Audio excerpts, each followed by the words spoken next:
Papa, cette dame là-bas ressemble exactement à maman, cria le garçon de 8 ans, tirant fort sur la manche du costume de son père. Michael Harrison, PDG de l'une des plus grandes entreprises technologiques de Chicago, sortait d'un restaurant 5 étoiles lorsque son monde s'effondra. La femme assise sur le trottoir, portant des vêtements déchirés et tenant une pancarte demandant de l'aide, avait exactement le même visage que Sarah, sa femme décédée d'un cancer 3 ans auparavant. Elle n'était pas simplement similaire. Elle était identique. Michael sentit ses jambes fléchir.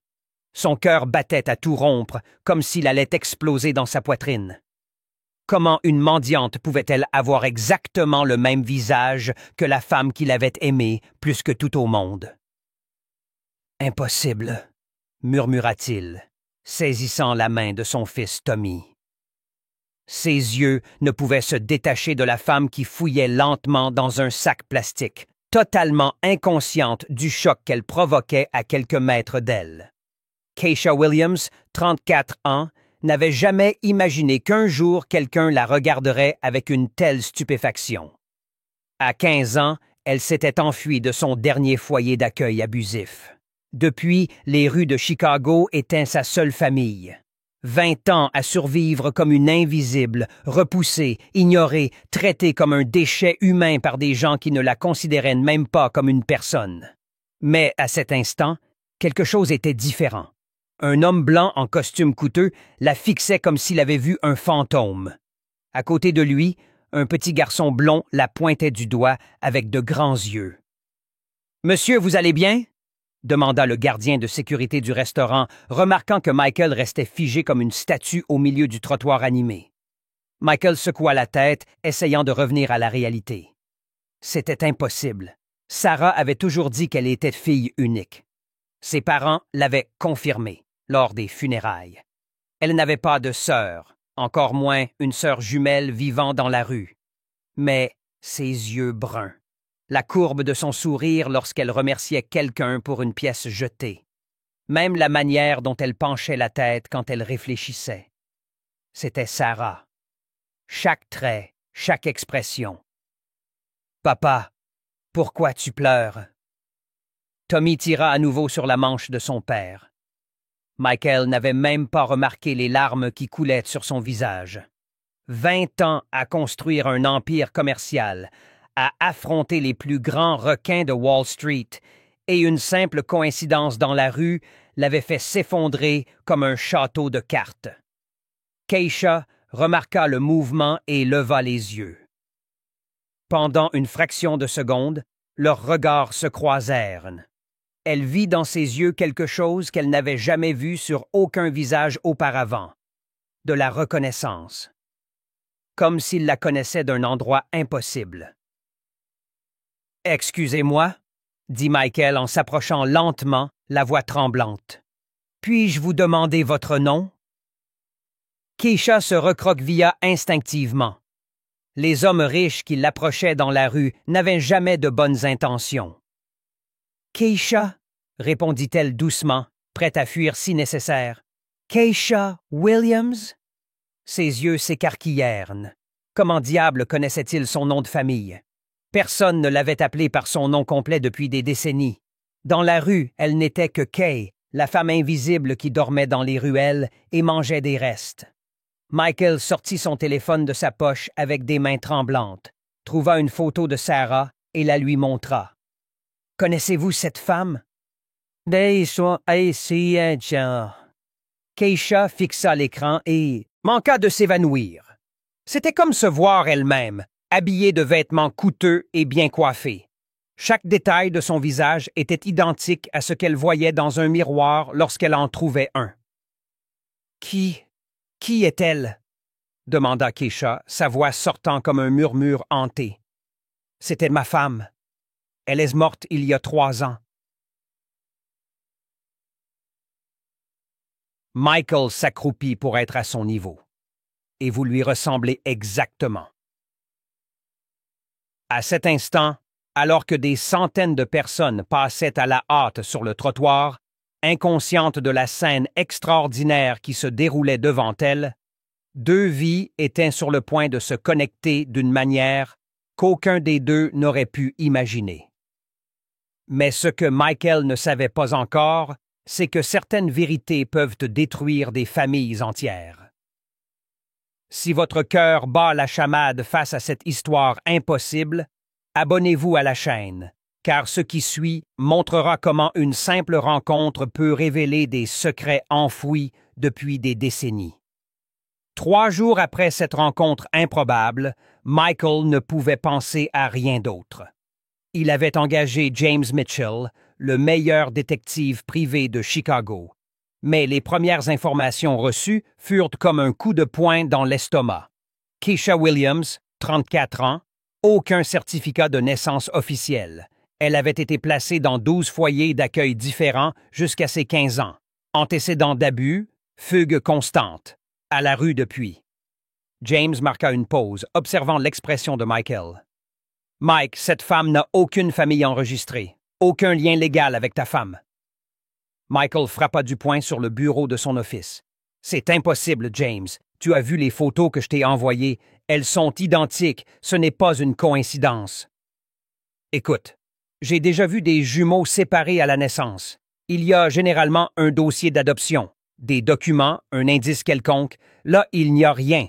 C'est comme si quelqu'un avait délibérément effacé toute trace de son existence. » Pendant ce temps, de l'autre côté de la ville, Margaret Blackwood, la mère de Sarah, reçut un appel troublant de sa sœur Helen. « Maggie, tu dois savoir, j'ai vu Michael hier parlant à cette femme dans la rue, en centre-ville, celle qui ressemble à tu sais qui. » Helen chuchota au téléphone. « Et s'il découvrait ce que nous avons fait il y a 34 ans? » Margaret ferma les yeux. À 71 ans, elle pensait que le secret était enterré pour toujours. « Helen, nous avons promis de ne plus jamais en parler. Sarah ne l'a jamais su, et Michael ne doit jamais le savoir.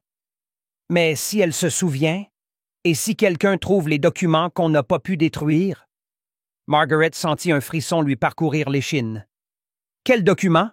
Tu as dit que tu avais tout brûlé. » J'ai gardé une copie du certificat original. Il est dans mon coffre-fort depuis 34 ans. Tu es folle? Va le chercher maintenant et détruis-le immédiatement. Pendant que les deux femmes complotaient, Michael avait pris une mesure qu'elles n'avaient pas anticipée. Il avait convaincu Keisha de faire un test ADN, lui offrant 1 000 $ juste pour accepter de découvrir si elle avait des parents vivants. « Pourquoi faites-vous ça? » demanda Keisha au laboratoire, toujours méfiante mais touchée par la sincère bienveillance de Michael. « Personne ne s'est jamais soucié de savoir d'où je viens. »« Parce que tout le monde mérite de savoir qui il est, » répondit Michael, tenant la main de son fils. « Et parce que quelque chose me dit que ton histoire est liée à la nôtre. »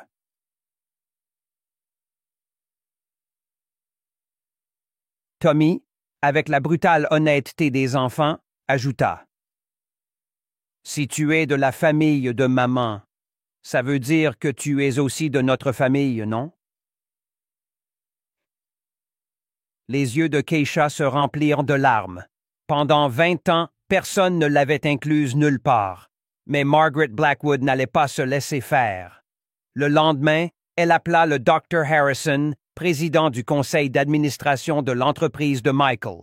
« Richard, il faut que je vous parle de votre associé. Michael se comporte de manière préoccupante. Il s'implique avec les mauvaises personnes et expose notre petit-fils à des situations dangereuses. » Le Dr. Harrison, homme conservateur et calculateur, n'apprécia pas ce qu'il entendait. « Margaret, pensez-vous que Michael compromet son jugement? Cela pourrait-il affecter l'entreprise? Je m'inquiète juste pour le bien-être de mon petit-fils et pour la réputation que Sarah a bâtie pour notre famille. Cette femme pourrait le manipuler, profiter de sa ressemblance avec Sarah. » Ce que Margaret ignorait, c'est que Michael avait installé des dispositifs d'enregistrement dans son bureau après avoir reçu des menaces de concurrents. Toute sa conversation avec le Dr. Harrison était enregistrée automatiquement. James rappela le lendemain avec une découverte troublante. « Mike, J'ai eu accès aux anciens dossiers des services sociaux. Il y a 34 ans, 2 jumelles noires ont été séparées à la naissance.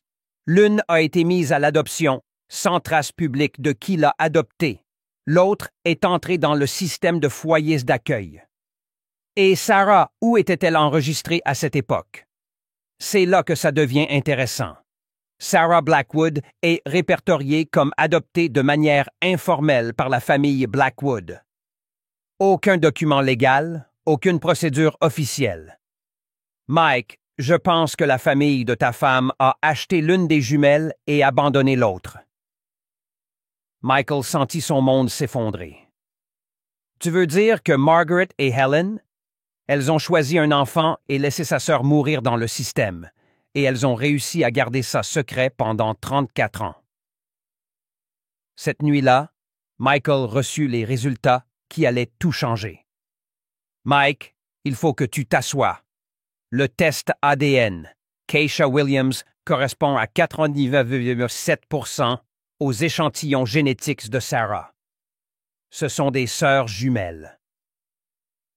Le silence au téléphone dura une éternité. Michael regarda la photo de mariage sur sa table de nuit. Sarah souriait radieusement à côté de sa mère et de sa tante Helen. Les 3 femmes avaient de garder un secret qui avait détruit une vie et failli en coûter une autre. James, je veux que tu trouves tout, chaque document, chaque paiement, chaque trace de cette transaction. Et je veux que tu installes des caméras discrètes chez Margaret. Si elle cache encore des preuves, nous les trouverons. Mike, cela pourrait être considéré comme une atteinte à la vie privée.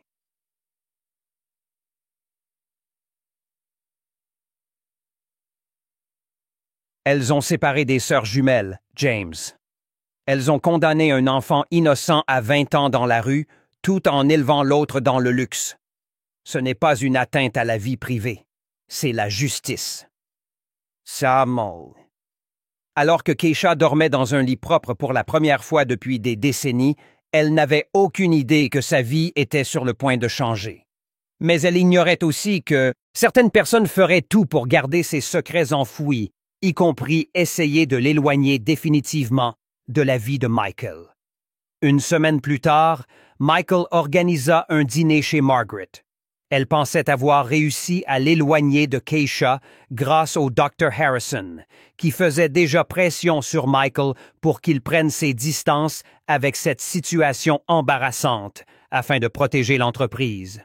« Chérie, je suis tellement contente que tu sois revenue à la raison. » Sourit faussement Margaret, versant du vin dans le salon élégant où des photos de Sarah décoraient chaque table. Cette femme était clairement perturbée, essayant de profiter de ta douleur. Tu as raison, Margaret. Je dois protéger ma famille. Michael marqua une pause dramatique, observant ses épaules se détendre de soulagement. C'est pourquoi j'ai apporté quelques éléments à te montrer. Il posa une tablette sur la table basse et appuya sur lecture. La voix de Margaret résonna dans la pièce avec une clarté cristalline.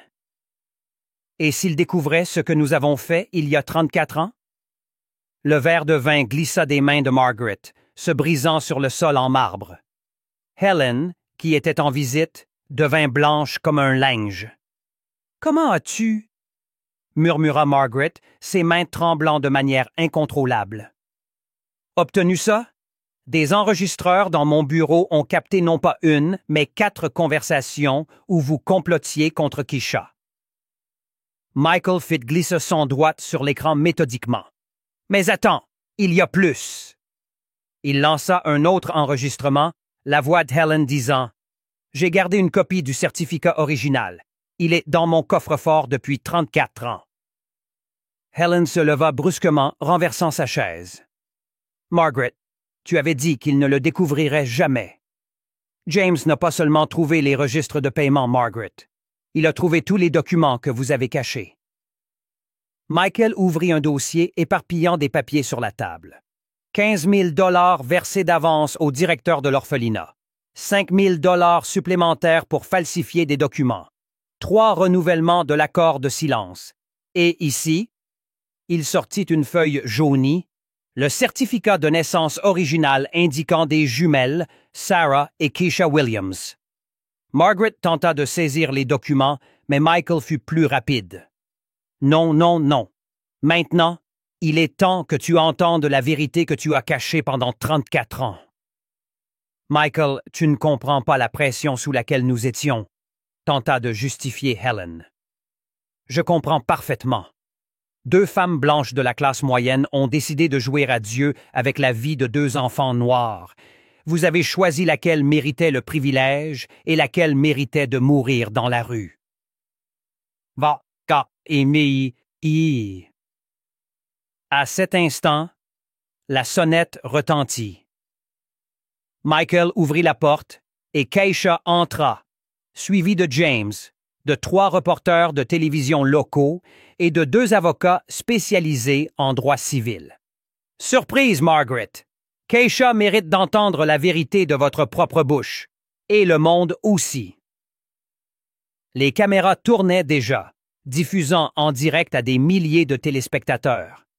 Margaret vacilla, réalisant l'ampleur de ce qui se passait. Vous ne pouvez pas nous faire ça. Nous avons élevé Sarah avec amour. Nous lui avons donné une bonne vie. Je regarde. L'amour? Keisha parla pour la première fois, sa voix tranchant l'air comme une lame affûtée. Vous appelez ça de l'amour d'acheter un enfant comme un objet, de condamner sa sœur à vivre comme un animal pendant 20 ans? La reporter principale s'approcha avec son micro. Madame Blackwood, nos téléspectateurs aimeraient savoir comment justifiez-vous d'avoir séparé des sœurs jumelles et condamné l'une d'elles à une vie de misère? Margaret regarda désespérément les caméras, réalisant que sa réputation, vieille de plusieurs décennies, était en train d'être détruite en direct à la télévision. Nous allions la récupérer quand notre situation se serait améliorée. Un mensonge, interrompit James, sortant d'autres documents. Vous avez renouvelé l'accord de non-divulgation 3 fois, en 1995, 2001 et 2007.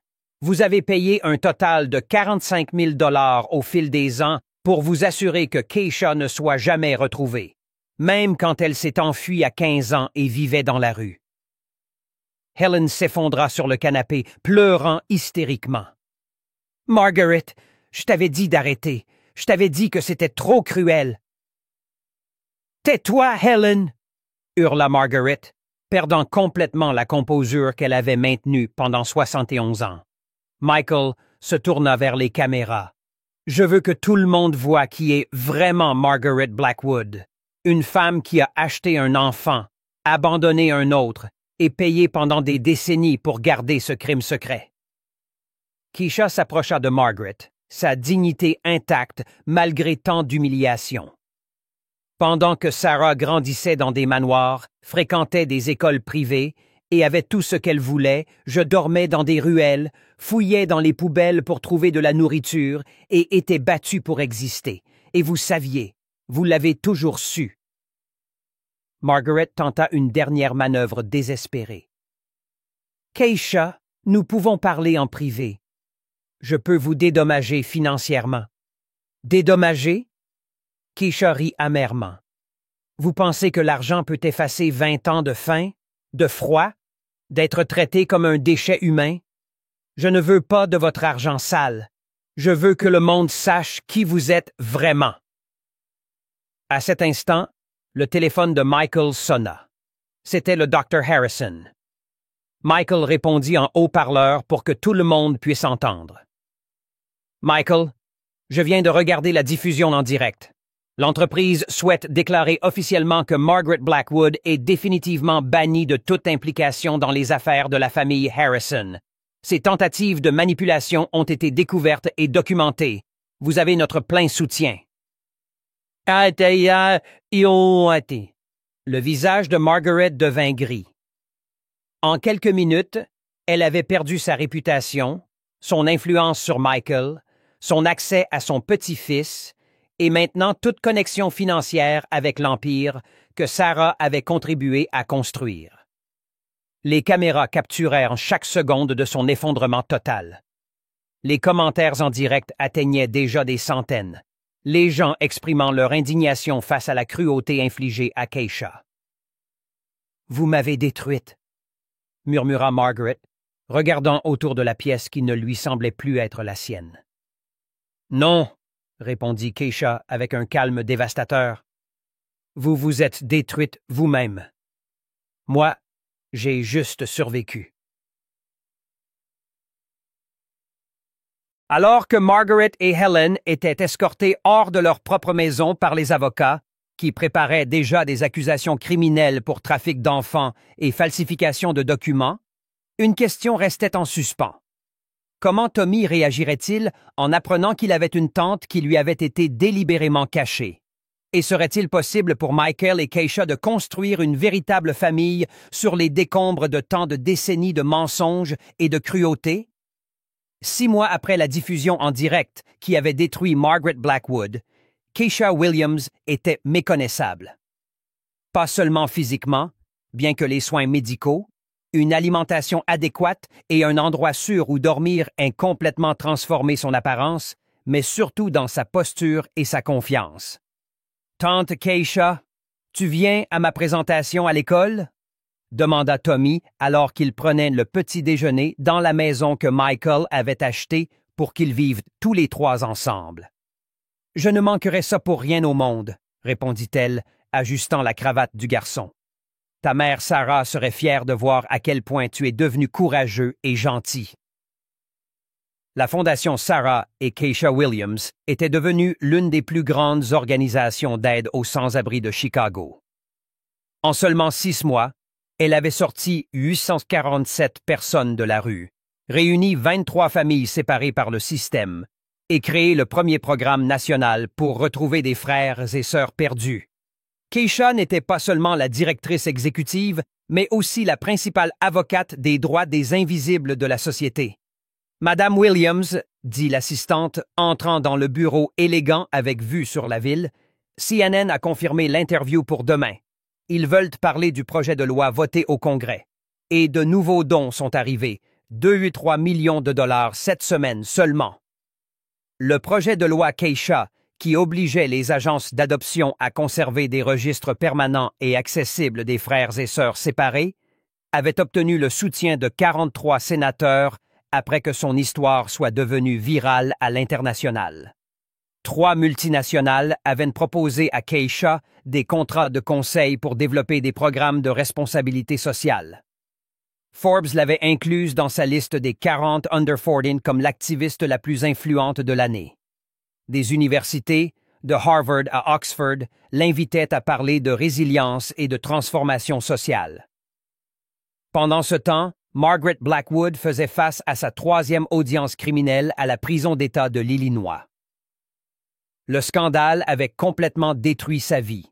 Des amis de décennies s'étaient détournés, son église l'avait expulsé, sa maison avait été vendue aux enchères pour payer des amendes, et même Helen avait déménagé dans un autre État, changé de nom et nié tout lien avec elle.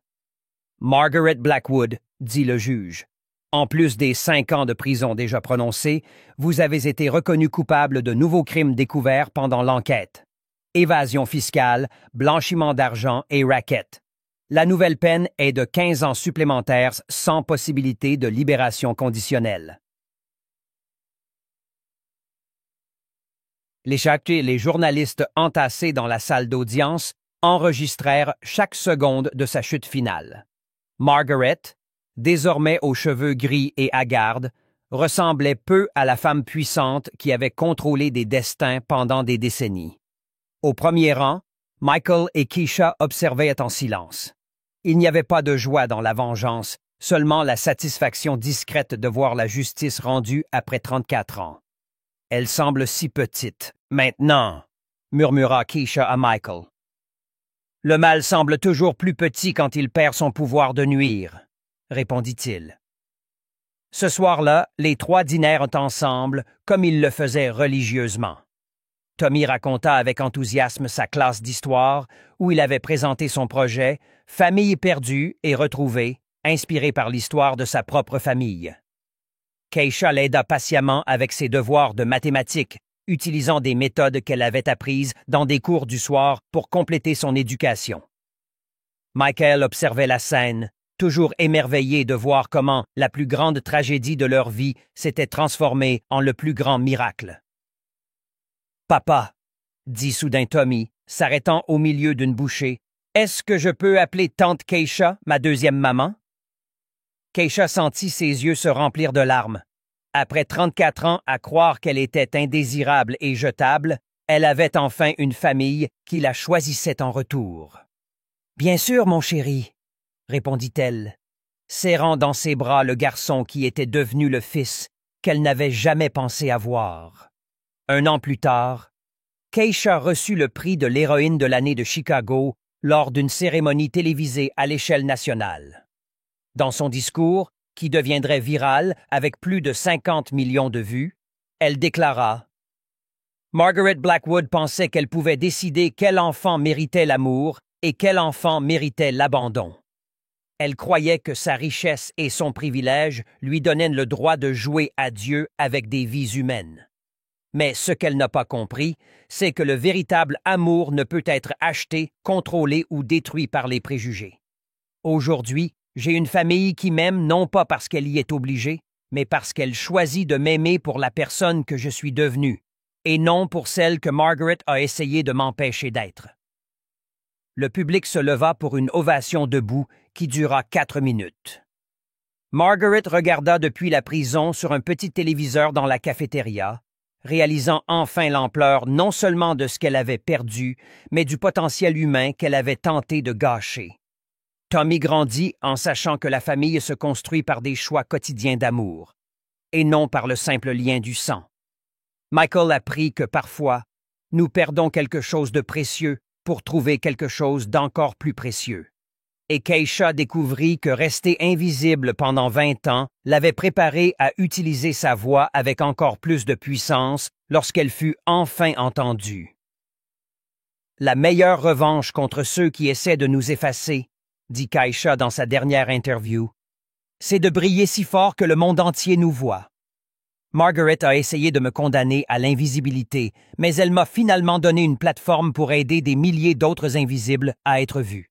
Elle a essayé de briser mon âme, mais elle n'a fait que montrer ce dont elle était vraiment faite. » Aujourd'hui, 5 ans plus tard, l'histoire de Keisha est étudiée dans les écoles de droit comme un exemple de la manière dont le système peut échouer, mais aussi de la façon dont la vérité trouve toujours un chemin vers la lumière.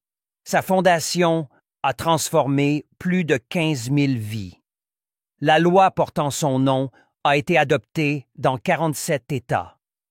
Margaret a appris trop tard que tenter de contrôler le destin d'enfants innocents est non seulement cruel, mais aussi une manière garantie de détruire sa propre âme. Pendant ce temps, Keisha a transformé sa douleur en un objectif, son rejet en une acceptation mondiale et son invisibilité en une lumière qui éclaire le chemin de milliers de personnes. Si cette histoire de justice familiale et de dépassement des épreuves a touché votre cœur, abonnez-vous à la chaîne pour découvrir d'autres histoires qui prouvent que notre plus grande force ne vient pas de l'endroit où nous sommes nés, mais de la manière dont nous choisissons de transformer nos expériences les plus douloureuses en carburant pour illuminer le monde et réécrire non seulement notre propre histoire, mais aussi celle de tous ceux qui vivent encore dans l'ombre, attendant leur chance de briller.